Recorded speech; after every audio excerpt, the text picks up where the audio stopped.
जय हिंद दोस्तों। ज्योग्राफी का आप क्लास देख रहे हैं। 7 क्लास का बुक है एनसीईआरटी। चैप्टर नंबर 7 आप देख रहे हैं। और इस चैप्टर में बात जो किया गया है, मानवीय पर्यावरण और बस्तियां, परिवहन और संचार के बारे में विस्तृत रूप से इस ऑडियो क्लास और इस वीडियो क्लास में आपको देखने को मिलेगा। चलिए दोस्तों, मानवीय पर्यावरण, बस्तियां और परिवहन और संचार के बारे में जितनी सारी चीज जानकारी इस वीडियो में देखने को मिलेगा। चलिए शुरू करते हैं। देखेंगे सबसे पहले हम लोगों ने प्रथम अध्याय को पढ़ चुके हैं। और उसमें प्रथम अध्याय में बताया गया था प्रारंभिक मानव, यानी आरंभिक जो है मानव का जीवन कैसे था। शुरुआती दौरों में, शुरुआती समय में जो मानव का जो संघर्ष का जीवन कैसा था, उसके बारे में हम लोगों ने पढ़ चुके थे। और उसमें शुरुआती दौरों में जो है भोजन, वस्त्र और आवास की जो है महत्वपूर्ण रूप से जो है प्रकृति पर लोग क्या रहता था, प्रकृति पर निर्भर रहा करता था। ठीक है। लेकिन अब समय के साथ साथ उसमें नया कौशल विकास करके जो है खाद्य पदार्थों का उत्पादन करना, घर बनाना और अब यातायात और संचार को बेहतर संसाधनों का विकास किया हुआ है। जैसे जैसे मानव अपना विकास धीरे धीरे करते जा रहा है, उस तरह जो है मानव का सोच डेवलपमेंट बढ़ता जा रहा है। पहले जो है लोग जो है भोजन के लिए और वस्त्र के लिए और आवास के लिए ही अपने डिपेंडेंट रहते थे। लेकिन अब जो है मूलभूत आवश्यकता यानी अपने जीवन को कौशलता के साथ जोड़ने का भी प्रयास कर रहे हैं। अच्छे से अच्छे घर, यातायात के लिए जो बेहतर से बेहतर गाड़ियां का उपयोग कर रहे हैं। और इस प्रकार उसने अपने आवास के वातावरण को जो है अनुकूल बना लिया है। यानी जहाँ पर रह रहा है वहां पर जो है एक अच्छा बिल्डिंग बना बनाकर लोग रहा करते हैं। वहीं जो बस्तियां क्या होती हैं, आइए बस्तियां के बारे में देख लेते हैं। बस्तियां क्या होती हैं? बस्तियां वे है, वह स्थान होता है जहां लोग अपने लिए घर बनाते हैं। बस्तियां वह जगह होती है, लोग वो अपना अपने लिए जो घर बनाते हैं। प्रारंभिक जो मनुष्य जो था, आपको वृक्षों और गुफाओं में निवास करता था। जब उन्हें फसलें उगाना प्रारंभ किया तो उनके लिए जो है एक जगह स्थानीय घर बनाना आवश्यक हो गया। और बस्तियों का जो है विकास जो है नदी घाटी के निकट हुआ, नदी घाटी के किनारे हुआ है। क्योंकि जो है नदियों से जो है आप तो जानते ही हैं दोस्तों, जल की जो पर्याप्त जो है उपलब्धता ज़्यादा रहती है, जल की प्राप्ति उसी से मिल जाती है। और भूमि की सिंचाई, है ना, भूमि के सिंचाई के लिए अच्छा होगा। साथ ही साथ जो नदी के किनारे की मिट्टी जो होती है उपजाऊ होती है। व्यापार के लिए, वाणिज्य के लिए जो है विनिर्माण के विकास के साथ साथ ही जो मानव बस्तियां बड़ी होती रही है। नदी घाटी के निकट बस्ती जो पनपने लगी, शुरू होने लगा। और सभ्यता का आपको विकास जो नदियों के किनारे ही हुआ है।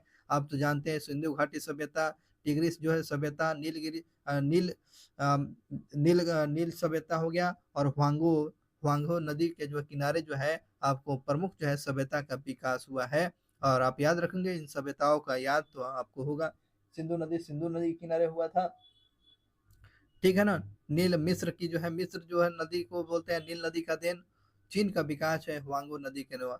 और ईरान इराक का जो है, ये सब जो टिग्रिस नदी के किनारे इसका विकास हुआ है दोस्तों। आगे बढ़ते हैं। बस्तियां जो क्या होती है, बस्तियां जो है अस्थाई और अस्थाई दोनों प्रकार की होती है। ये जो है घर, यानी बस्ती को क्या बोलते हैं, घर जो है अस्थाई और अस्थाई दोनों प्रकार के होते हैं दोस्तों। अब अस्थाई बस्तियां क्या किसको कहिएगा? जो बस्तियां कुछ समय के लिए बनाई जाती है, उस बस्तियों को हम लोग बस्ती बोलते हैं। यानी कुछ समय के लिए बनाए गए बस्ती को हम लोग अस्थायी बस्ती कहते हैं। जो घने जंगलों में, गर्म और आपको जो है ठंडे रेगिस्तानों वाले जगहों पर, पर्वतों के निवासी अक्सर जो है अस्थायी बस्तियों में रहा करते हैं, अस्थायी बस्तियों में रहा करते रहते हैं। साथ ही साथ याद रखेंगे, वे जो है आखेट यानी शिकारी, संग्राहक और स्थानांतरित कृषि और जो है ऋतु प्रवास किया करते रहते हैं। यद्यपि अधिकांश बस्तियां आज भी अस्थायी बस्तियां हैं। लेकिन पहले जो था अस्थायी बस्तियां हैं। लेकिन पहाड़ी क्षेत्रों में जो है लोग जो है आपको जो है ना, कैसे बस्तियां बनाता था? ये टेम्पररी रूप से बस्तियां बनाया करता था। लेकिन आज के समय की बात करते हैं और अस्थायी रूप से बस्तियां बनाया गया है। और ये बस्तियां को देख रहे हैं, ऐसे टेम्पररी के लिए नहीं है, ये हमेशा के लिए बस्तियां का आवास है। यहाँ पर जो है एक बात लिखा गया है, वे स्थान जहाँ पर भवन अथवा जो है बस्तियाँ विकसित होती है, उसे बसाव स्थान कहते हैं। आदर्श बसाव स्थान के चयन के लिए प्राकृतिक दशाएँ होना जो बहुत ही ज़रूरी है। यानी आपको बस जहाँ रहे हैं, जहाँ पर आपको जो है घर बना रहे हैं, उसके अनुकूल जलवायु होना चाहिए, जल की उपलब्धता होनी चाहिए, उपयुक्त भूमि और उपजाऊ मिट्टी का होना बहुत ही ज़रूरी होती है बसाव वाले भूमि यानी जगहों पर। यहाँ की एक और पॉइंट बताया है कि ऋतु प्रवास क्या होता है, यानी लोगों को जो है मौसमी आवागमन को जो है आवागमन को जो ऋतु प्रवास कहते हैं। जो लोग जो पशु पालते हैं, वे जो मौसम में जो है परिवर्तन के अनुसार जो है नए चारागाहों की खोज के लिए निकल जाते हैं। इसी को बोलते हैं ऋतु प्रवास यानी ऋतु प्रवास। अब यहाँ से एक कहानी के माध्यम से हम लोग समझेंगे। चलिए एक कहानी बताया गया है, इस कहानी को समझना बहुत ही ज़रूरी है ताकि जो है इस टॉपिक को समझ सकेंगे कि क्या इसमें बताया गया है। मैरी का जन्म था। मैरी नाम की एक लड़की थी जिसका जन्म था और केक काटने के लिए जो है वो अपने मित्रों के साथ जो है गुरप्रीत गुरप्रीत के प्रतीक्षा कर रही थी, या इंतजार कर रही थी कि कब गुरप्रीत आएगा और मेरी का बर्थडे का केक काटा जाएगा। आखिरकार जो है आखिरकार था कि हफ्ते मन की खांसते हुए हाफते हुए जो है गुरप्रीत पहुंच जाता है यार, कि कहता है कि चलो यार हम पहुंच गए। यानी जो बहुत ही भागा भागा हुआ दौड़ते हुए आया और उसने बताया कि देखो यार अत्यधिक जो है यातायात जाम था यार, इसलिए हमको लेट हो गया आने में। मेरी की माँ ने मिसेस थॉमस ने जो है गुरप्रीत गुरप्रीत की जो है पीठ थपथपा कर गहरी सांस भरी और कहा, ओह हमारे शहर में भी बहुत सारे प्रदूषण हो चुके हैं। और प्रसाद हाल ही में जो है गांव आया हुआ था और उसने पूछा कि शहरों में जो है इतना प्रदूषण और यातायात जाम क्यों हो गया है। ये सवाल पूछा जा रहा है, क्यों आपको प्रदूषण शहरों में हो रहा है, इतना जाम क्यों लग रहा है। शहरों में बढ़ रही आबादी के कारण जो है दिन प्रतिदिन वाहनों की संख्या बढ़ती जा रही है। मैरी के जो है पिता जो है मिसेस थॉमस ने मैरी से पूछा, तब लोग जो है शहरों में क्यों आते हैं, तब लोग क्यों शहर में आते हैं, जब इतना भीड़ है इतना प्रदूषण है तो क्यों आते हैं। ये सवाल पूछ रही है कि बताओ जब इतना भीड़ है तो आने की क्या जरूरत है भाई, जहाँ पर है वहीं पर रहिए। तो मेरी के पिता थॉमस ने जो पूछा कि शहर में, हाँ यहाँ पर शहरों में क्यों आते हैं, और उनकी जो है माँ ने उत्तर दिया। अब देखिए कि क्या ने, और इसकी माँ बोलते हैं इसलिए आते हैं वे जो है नौकरी, बेहतर शिक्षा के लिए, चिकित्सीय सुविधा यहाँ पर तलाशने के लिए आते हैं। मेरी ने फिर से पूछा कि यदि उनकी अधिक मन की संख्या में लोग शहर में आज आते रहेंगे तो यहाँ सारे लोग कहाँ रह पाए, लोग सारे लोग कहाँ रहेंगे। थॉमस के पिता ने कहा, यही कारण है कि जो है अधिक अधिक जो जनसंख्या से जो है गंदी बस्तियां जो बनती जा रही है, अवैध जो है वाली जो है बस्तियां दिखाई देती है। और जहाँ जो है भीड़ भाड़ के जो है अस्वस्थकारी जो है परिस्थितियां में रहने की ऐसे स्थिति रहने लगते हैं। और शहरों में जल और आपको विद्युत की जो है कमी के समस्या का सामना करना पड़ता है। प्रसाद ने कहा, हमारे गांव में बड़े सिनेमा घर, बड़े सुविधादायक और वाले स्कूलों से अच्छे अस्पताल नहीं है। यहाँ पर अच्छे अस्पताल नहीं है, गाँव की बात बता रहा है। अब जो है लेकिन हमारे यहाँ बहुत सारी खुली भूमि और सांस लेने के लिए ताज़ी हवाएं मिलती है। लेकिन कुछ भी कहिए, गाँव में जो है क्या ताज़ी हवाएं मिलती है, लेकिन शहरों में इतना गंदगी होने की वजह से सांस लेने में दिक्कत होता है। जब हमारे जो दादाजी बीमार थे तो उनकी जो है शहर के अस्पताल में लाना पड़ा हुआ था। ऊपर दिए गए आप संवाद से जो आप समझ सकते हैं, बस्तियों को जो है दो विभिन्न चित्रण हमारे सामने आता है। एक ग्रामीण आपको जो है ग्रामीण बस्ती वाला, एक आता है शहरी बस्ती वाला, का दिमाग में आपके सोच आ जाती होगी। तो ग्रामीण बस्तियाँ गांव में नहीं, गांव वाले बस्तियों को ग्रामीण बस्ती है, जहाँ लोग जो है कृषि और मत्स्य पशुपालन और वानिकी आपको दस्तकारी और पशुपालन से संबंधित जैसे काम करते हैं, तो ये ग्रामीण बस्तियाँ हो गया। ग्रामीण बस्तियाँ सघन और प्रकीर्ण हो सकती है। सघन बस्तियों के में जो है घर आसपास बने रहते हैं, और प्रकीर्ण बस्तियों में जो है लोग के घर दूर दूर तक व्यक्त क्षेत्रों में फैले रहते हैं। और इस जो है प्रकार की बस्तियां मुख्य रूप से पहाड़ियों क्षेत्रों में और घने जंगलों में विषम जलवायु वाले क्षेत्रों में पाई जाती है। यानी गाँव में की बस्तियां कैसे होगा दोस्तों, ये आपको सघन बस्ती होगा, पहाड़ी वाले को जो क्षेत्रों में कैसी बस्ती होगा, परकीर्ण बस्तियाँ होगी, पहाड़ी वाले क्षेत्रों में परकीर्ण बस्तियाँ होगी। ये दोनों बस्तियाँ आप ध्यान रखेंगे, पहाड़ी वाला और आपको जो है ग्रामीण वाला। अब वो बातें कर रहे हैं ग्रामीण क्षेत्रों में लोग अपने पर्यावरण के अनुकूल घर बनाते हैं, उसके अनुकूल यानी जिसके लिए आपको अनुकूल जगह होगा, उसके लिए पर्याप्त साधन होगा, उसी लिए अपने घर बनाते हैं। अत्यधिक वर्षा वाले क्षेत्रों में ढलान वाली छत बनाते हैं। अधिक अधिक वर्षा जब होगा वहाँ पर जो छत की ढलान वाले जो छत बनाएंगे लोग, जिस स्थान पर वर्षा के समय जिस समय जिस स्थान पर वर्षा के समय हाँ, वर्षा के समय जल का जमाव होता है, तो वहाँ ऊंचे प्लेटफॉर्म अथवा सेलेस्टर का घर बना देते हैं, सेलेस्टर का घर बना दिया जाता है। ये हो गया, देख रहे हैं सेलेस्टर का घर होता है। और गर्मी जो है गर्मी जलवायु वाले क्षेत्रों में जो है मिट्टी की मिट्टी की मोटी दीवार वाले घर भी आपको बनाते हुए लोगों को आपने देखा होगा। मिट्टी का घर जो है गर्मी से बचने के लिए लोग बना लेते हैं। और उनकी छत जो है घास फूस की बनी होती है। और स्थानीय ग्रामीण क्षेत्रों में जैसे पत्थर हो गया, पंख हो गया और चिकनी मिट्टी तृण हो गया आदि का उपयोग करके घरों का उपयोग किया जाता है, यानी पक्का घरों का बनाने का काम किया जाता है। नगरीय बस्तियों में जो है नगर छोटे शहरों उनसे जो है बड़ी बस्तियां होती हैं। शहर जो है बड़ी बस्तियां होती हैं। नगरीय क्षेत्र में जो लोग जो है निर्माण, व्यापार और सेवा क्षेत्रों में कार्य किया करते हैं। और अपने राज्य के कुछ गांव आपको नगरों और आपको शहरों का नाम लिख सकते हैं। ये थोड़ा सा आपको बताया गया है। अब दोस्तों यहाँ से टॉपिक की शुरुआत हो जाती है। अब टॉपिक की शुरुआत हो जाती है यातायात में हम लोग देखेंगे परिवहन। परिवहन अब देखेंगे, परिवहन भी हमारे जो है प्रमुख कारक आ जाती है। परिवहन जो है लोग और जो है सामान के आवागमन के साधन होते हैं। ये जो है सामान को एक जगह से दूसरे जगह ले जाने के लिए परिवहन का प्रयोग किया जाता है। पुराने समय में जो है अधिक दूरी यात्रा करने में जो है अधिक समय लगा करता था।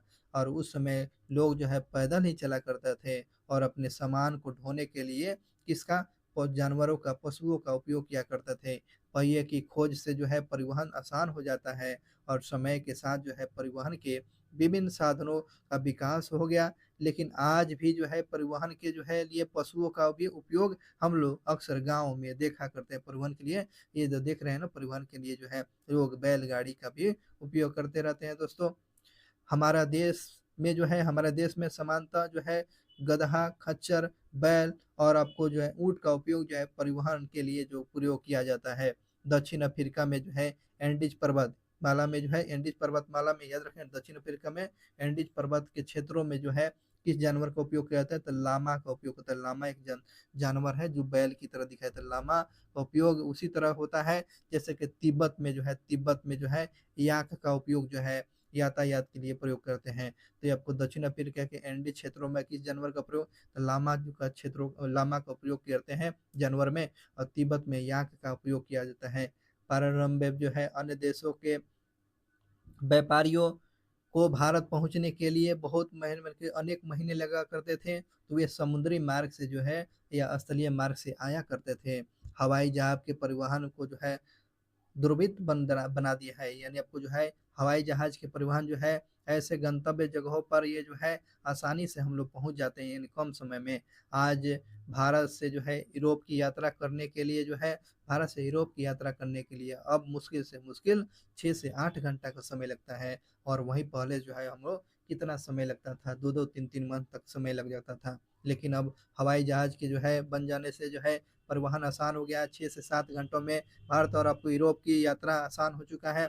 और इस प्रकार जो परिवहन के आधुनिक के साधन और समय ऊर्जा की भी बचत हो जाता है। ये जो है ये परिवहन बनने से जो है समय की बचत हो जाती है और ऊर्जा की भी बचत हो जाती है। अब आइए कुछ करके सीखें, जो है परिवहन के जो है उन साधनों की एक सूची बनाइए जिनका जो है उपयोग अपनी कक्षा और आपको स्कूलों में कर सकते हैं। परिवहन के उपयोग के लिए जो आपको बता रहा है बच्चों के लिए। यहाँ पर एक और बात लिखा गया है दोस्तों, क्या आप जानते हैं भारत में अनेक जो है राष्ट्रीय और राज्य मार्ग है। भारत में राष्ट्रीय और राज्य मार्ग है। भारत के एक्सप्रेस वे जो है का निर्माण जो है नव निर्माण है, यानी नवीनतम निर्माण है। स्वर्ण चतुर्भुज जो है महामार्ग जो बोलते हैं स्वर्ण चतुर्भुजीय मार्ग में कौन कौन सा नगर आते हैं, तो दिल्ली हो गया महानगर में आते हैं, मुंबई हो गया, चेन्नई हो गया, कोलकाता, ये चारों महानगर को जो है स्वर्णिम चतुर्भुजीय महामार्ग के नाम से बोला जाता है। तो अब समझ सकते हैं परिवहन के जो है प्रमुख चार साधन हो सकते हैं। आपको सड़क मार्ग हो सकता है, रेल मार्ग, जल मार्ग और वायु मार्ग है। तो परिवहन के लिए कितने साधन, तो चार मार्ग है, चार मार्ग। आइए जो दोस्तों बात करते हैं सड़क मार्ग क्या होती है। कम दूरी यात्रा करने के समय अधिक उपयोग किया जाता है अन्य वाला मार्ग जो होता है। कहने का मतलब कम दूरी यात्रा के जो है सबसे अधिक उपयोग किया जाने वाला जो है ये आपको सड़क मार्ग का उपयोग करते हैं। यानी कम दूरी में जो है कम आपको दूरी है, यानी कम दूरी पर जाना है, तो हम लोग जो है किस मार्ग का उपयोग करेंगे, सड़क मार्ग का उपयोग करेंगे। ठीक है। सड़कें जो पक्की और कच्ची हो सकती है, सड़कें जो है आपको पक्की और कच्ची हो सकती है। मैदानी क्षेत्रों में जो है सड़कों का घना जाल बचा हुआ है ना। मैदानी क्षेत्रों में जो सड़कों का जाल ही जाल है। मरुस्थलीय क्षेत्रों में जो है वनों और आपके ऊंचे पर्वत जैसे कि स्थानों पर भी जो है सड़कें बनी हुई है। हिमालय पर्वत पर मनाली लेह मार्ग जो है विश्व की सबसे ऊंची सड़क मार्ग में से एक है। तो ये विश्व के जो है आपको सबसे ऊंची मार्ग की बात है, लेह मनाली जो है सबसे ऊंची आपको सड़क मार्ग है। रेल भूमिगत सड़कों को जो है भूमिगत सड़कों को भूमिगत मार्ग यानी सबवे के नाम से बोलते हैं, है ना। आपको भूमिगत मार्ग को किस नाम से, सबवे के नाम से इसको कहा जाता है। और फ्लाईओवर या उचित ये संरचनाओं के ऊपर बनाए जाते हैं। ये याद रखिएगा, भूमिगत जो मार्ग को सबवे के नाम से बोला जाता है, सबवे। ये आपको सीटेट में क्वेश्चन पूछा गया था। तो देख रहे हैं कच्ची मार्ग हो गया, पक्की सड़कें देख रहे हैं। अब आते हैं जो दोस्तों यहाँ पर एक जानने वाली जानकारी है। जायनिंग जायनिंग जायनिंग से जो है आपको लहासा के बीच में चलने वाली रेलगाड़ी जो समुद्र तल से जो है आपको 4000 मीटर की ऊंचाई पर चलती है। और यह सबसे ऊंचा बिंदु जो समुद्र तल से जो है 5072 मीटर की ऊंचाई पर है। आइए थोड़ा सा अब समझ लेते हैं। अब परिवहन में सबसे ज़्यादा उपयोग में रेल मार्ग की बातें करते हैं। रेल मार्ग, आपको रेल मार्ग क्या होती है, रेल मार्ग के द्वारा जो है तीव्रता और कम खर्चा में जो है लोग जो है आवागमन और भारी सामान को ढोने के कार्य में रेल मार्ग का उपयोग करते हैं। वाष्प के इंजन की खोज जो है एक औद्योगिक क्रांति ने रेल परिवहन के तीव्रता विकास में सहायता प्रदान किया। डीजल और विद्युत इंजन के ने जो है व्यापक रूप से जो है वाष्प इंजन के स्थान पर ला लिया गया। किसको, डीजल इंजन, और आज के समय में तो इलेक्ट्रिक इंजन उपयोग में लाया जाता है। वहीं जो क्वेश्चन है सुपर फास्ट की बात करते हैं। सुपर फास्ट रेलगाड़ियाँ से जो है परिवहन की गति में जो है तीव्रता आ गई है। सुपर फास्ट से जो कम समय में दूरी ज़्यादातर तय कर लिया जाता है। मैदानी भागों में जो है रेल मार्गों का जो है व्यापक जाल बिछा हुआ है। और उन्नत प्रौद्योगिकी कौशल के दुर्मार्ग दुर् दुर्गम दुर्गम पहाड़ियों में भी आपको रेल मार्ग बनाना संभव हो गया है। लेकिन इसकी संख्या लेकिन है पहाड़ी क्षेत्रों में कम रेल का विकास हुआ है। भारतीय रेल मार्गों का जो है जाल भली भांति विकसित हुआ है। और एशिया में जो है सबसे बड़ा रेलवे का जाल सबसे ज़्यादा विकास हो चुका है। आइए यहाँ की एक और बात बता रहा है। क्या आप जानते हैं ट्रांस साइबेरियन रेल जो है विश्व की सबसे लंबा रेल मार्ग है, जो पश्चिमी रूस से जो है सेंट पीटर्सबर्ग से जो है प्रशांत महासागरीय तट पे स्थित व्लादिवोस्तोक तक ये चलता है। तो विश्व के सबसे लंबा रेलवे मार्ग ट्रांस साइबेरियन जो है, जो आपको पश्चिमी रूस से सेंट पीटर्सबर्ग से जो है प्रशांत महासागर के स्थित जो है व्लादिवोस्तोक तक ये चलता है। ये सबसे लंबा दूरी तय करवा। आइए अब बात करते हैं दोस्तों जल मार्ग की बातें करते हैं। जल मार्ग क्या होता है, चलिए जल मार्ग के द्वारा जो यात्रा किया जाता है उसी को जल मार्ग। आप पढ़ चुके हैं कि प्रारंभिक जो समय में जो परिवहन के लिए जल मार्ग का उपयोग किया जाता था। अधिक दूरी और भारी और बड़े जो है आकार वाले सामानों को ढोने के लिए हम लोग किस मार्ग का, तो जल मार्ग सबसे सस्ता साधन होता है। तो भारी सामानों को और बड़े आकार वाले सामानों को ढोने के लिए हम किस मार्ग का, तो आपको जो है जल मार्ग का प्रयोग करते हैं और ये सबसे सस्ता साधन है।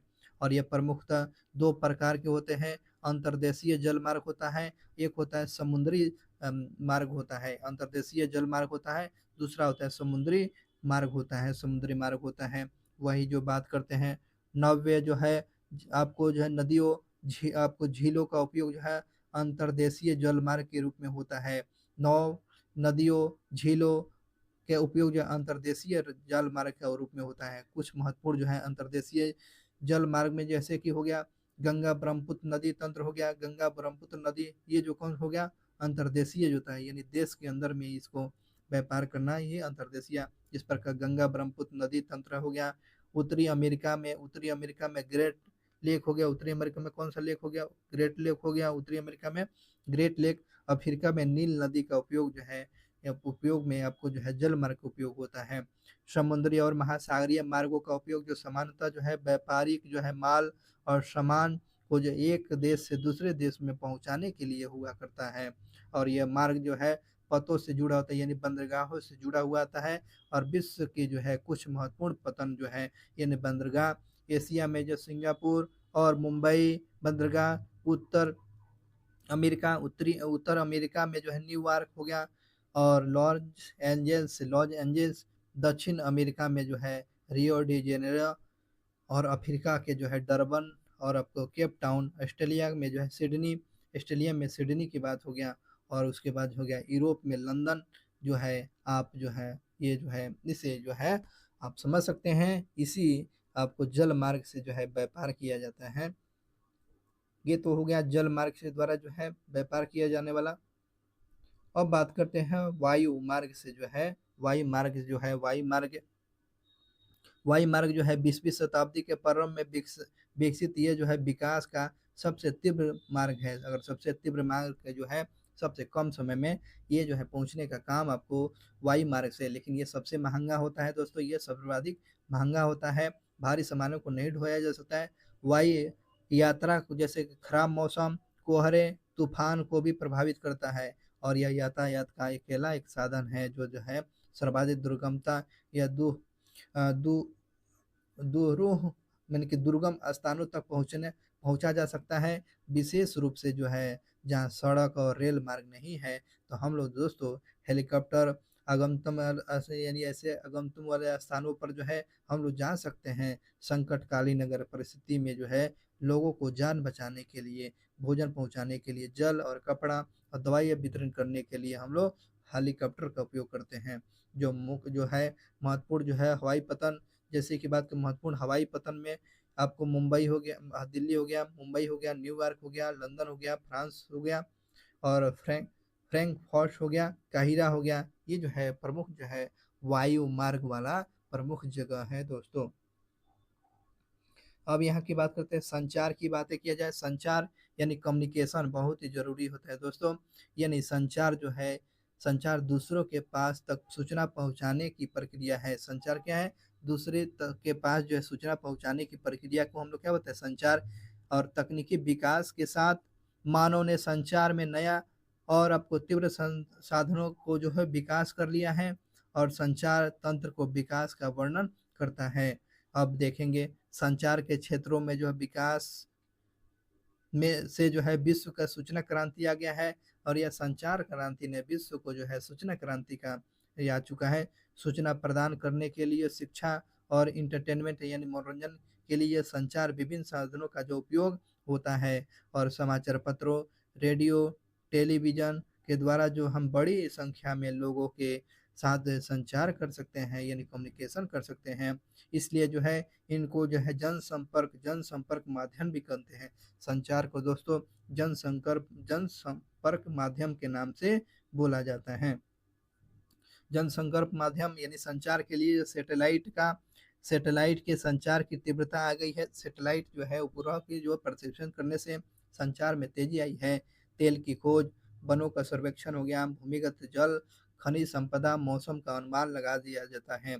और जो आपदा पूर्व जो सूचना की प्राप्ति सैटेलाइट का सहयोग से ही हम लोग मिलता है। अब हम इंटरनेट के माध्यम से इलेक्ट्रॉनिक ईमेल है ना? मेल या ईमेल भेज सकते हैं। आज जो है सेल्युलर फ़ोन यानी आपको जो सेल फ़ोन के द्वारा जो बेतार टेलीफ़ोनिक जो संचार के लिए अधिक लोकप्रिय बन चुका है।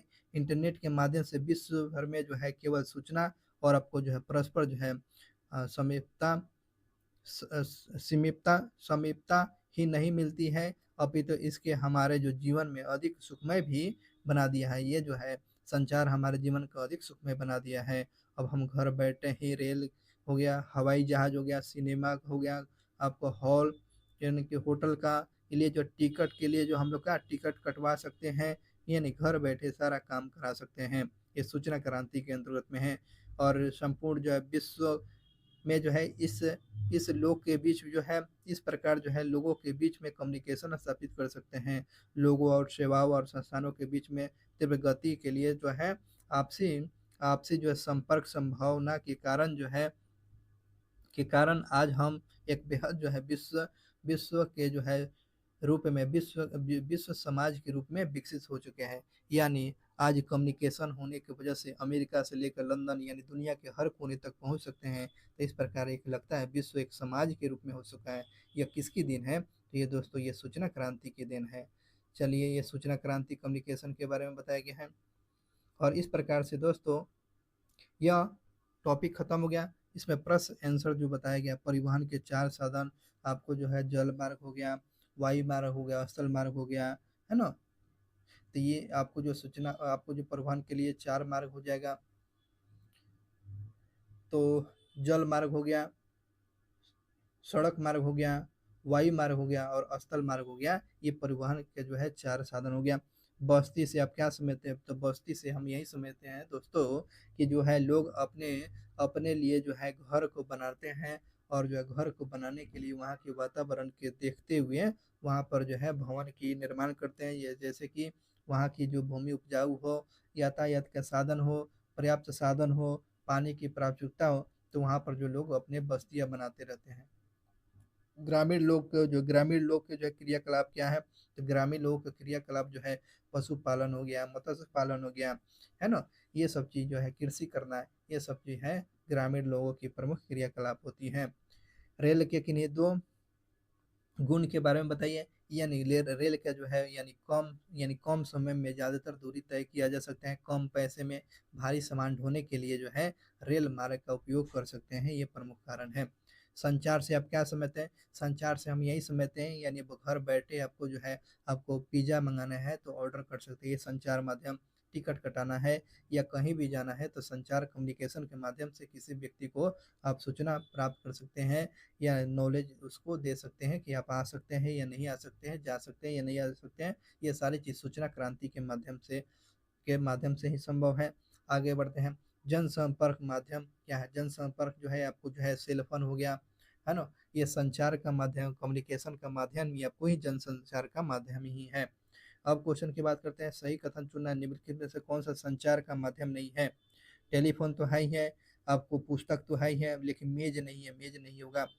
कौन सा जो सड़क का जो है भूमिगत निर्माण किया था? सड़क का जो भूमिगत निर्माण का सबवे बोलते हैं, सड़क का जो है भूमिगत निर्माण को सबवे बोलते हैं। और फ्लाई ओवर जो है आपको ऊपर जो बना हुआ सड़क के ऊपर जो सड़क बनना है उसको फ्लाई ओवर बोलते हैं। एक्सप्रेस वे यानी लंबी दूरी वाला जिस पर हवाई जहाज उतारा जैसे उसको एक्सप्रेस वे बोलते हैं। किस द्वीप पर जो है पहुंचने के लिए जो निम्नलिखित में से वो कौन सा यातायात के लिए प्रयुक्त करना जरूरी है? यानी किसी द्वीप पर पहुंचने के लिए हम लोग हवाई जहाज या जहाज का उपयोग करेंगे। यातायात का वो कौन सा साधन जो पर्यावरण के लिए प्रदूषित नहीं है? तो प्रदूषित कौन सा नहीं हो? आपको साइकिल जो है प्रदूषित नहीं फैलाता है। यहाँ की बात किया गया है, इस चीज को आप मिलाइएगा। चलिए दोस्तों, इस प्रकार से दोस्तों ये क्रियाकलाप के बारे में सारा चीज़ दिया गया। इस प्रकार से दोस्तों ये टॉपिक जो था ख़त्म हो चुका है। अब अगला टॉपिक की बात हम लोग करेंगे, मानव पर्यावरण और अन्य क्रिया और उष्णकटिबंधीय और उपोष्ण प्रदेशों के बारे में हम लोग नेक्स्ट वीडियो क्लास में देखेंगे। वीडियो आपको अच्छा लगा होगा तो वीडियो को लाइक और कमेंट कर देंगे। और बात करते हैं दोस्तों, चैनल को सब्सक्राइब कर लेंगे ताकि इन्फॉर्मेशन वीडियो आपको मिलता रहेगा। तब तक के लिए जय हिंद।